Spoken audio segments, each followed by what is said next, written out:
Legal heir appoint करने के लिए हमें चाहिए डिजीज पर्सन का pan card and death certificate की कॉपी। तो चलिए देखते हैं कि किस तरीके से हम लीगल हायर अपॉइंट कर सकते हैं। मैंने लॉगिन कर लिया है साइट पे।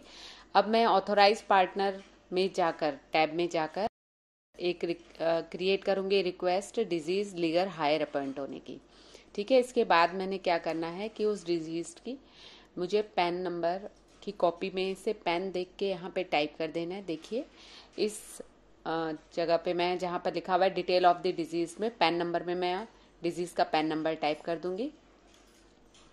ये कुछ इस तरीके से देखिए, ये पैन नंबर टाइप करते ही अपने आप ही नीचे नेम एज पर पैन में एंड डेट ऑफ बर्थ में उनका डाटा खुद ही आ जाएगा। फिर इसके बाद मैं उनकी डेट ऑफ डेथ सिलेक्ट कर दूंगी।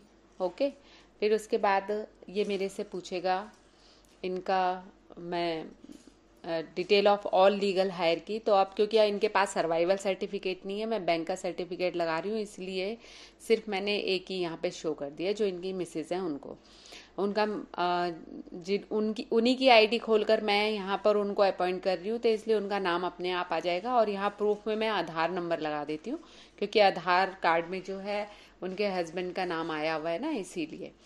तो प्रूफ में मैं ये लगा देती हूँ और इसके साथ उनका आईडी नंबर लिख के और पीडीएफ में मैंने स्कैन ऑलरेडी पहले से किया हुआ है तो वो मैं यहाँ पे अटैच कर देती हूँ। तो जैसा कि मैंने इसमें बताया, आपको चाहिए जो डिजीज पर्सन है उसका आपको पैन कार्ड चाहिए, उनका डेथ सर्टिफिकेट चाहिए, और जिन्होंने लीगल हायर अपॉइंट होना है उनका यूज़र आईडी और पासवर्ड चाहिए हमारे को इनकम टैक्स लॉगिन का, और उनका हमारे को आधार कार्ड नंबर ले लेंगे तो वो ज़्यादा बेटर रहेगा इस केस में। और अगर सबसे बेस्ट तो रहता है कि हमें सर्वाइवल सर्टिफिकेट बनवा लेना चाहिए। अगर आपके पास वो नहीं है तो आप बैंक नॉमिनी सर्टिफिकेट ले सकते हैं बैंक से, और या फिर आप जो है किसी मजिस्ट्रेट से एफिडेविट बनवा सकते हैं। अब ये हम देख लेंगे। इसके बाद यहाँ पर डिजीज पर्सन का ये पैन कार्ड की कॉपी मांग रहा है जो कि मैंने यहाँ पे ऑलरेडी स्कैन करी हुई है। मैं यहाँ पे उनका पैन कार्ड अटैच कर देती हूँ और उसके बाद उनका डेथ सर्टिफिकेट मैं यहाँ पे अटैच कर देती हूँ। ठीक है, फिर उसके बाद ये मांग रहा है मेरे से लीगल हायर का प्रूफ।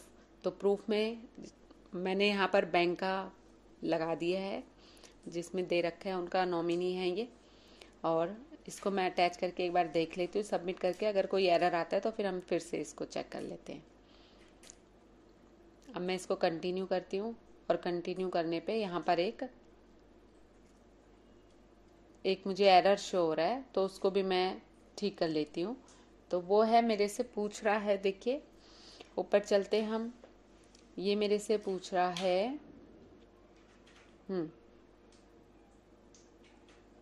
ये देखिए reason for registration is mandatory. तो यहाँ पर मैं अदर सिलेक्ट कर लेती हूँ क्योंकि बाकी ऑप्शन मेरे काम के नहीं है, और नीचे लिख देती हूँ कि filing of income tax return के लिए मैं लीगल हायर अपॉइंट हो रही हूँ। ठीक है, फिर उसके बाद जो है इसको मुझे नीचे स्क्रॉल डाउन करके देखिए, यहाँ पर मैं कंटिन्यू बटन को प्रेस करूँगी और उसके बाद मेरे पास ये मोबाइल और ईमेल का ओटीपी आ जाएगा।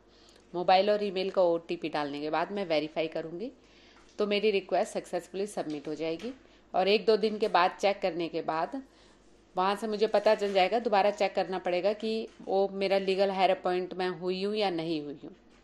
अगर नहीं हुई हूँ तो कोई रीज़न रहे होंगे, तो वो रीज़न से मैं फिर से इसको ठीक करके दोबारा से लीगल हायर अपॉइंटमेंट की रिक्वेस्ट डालूंगी।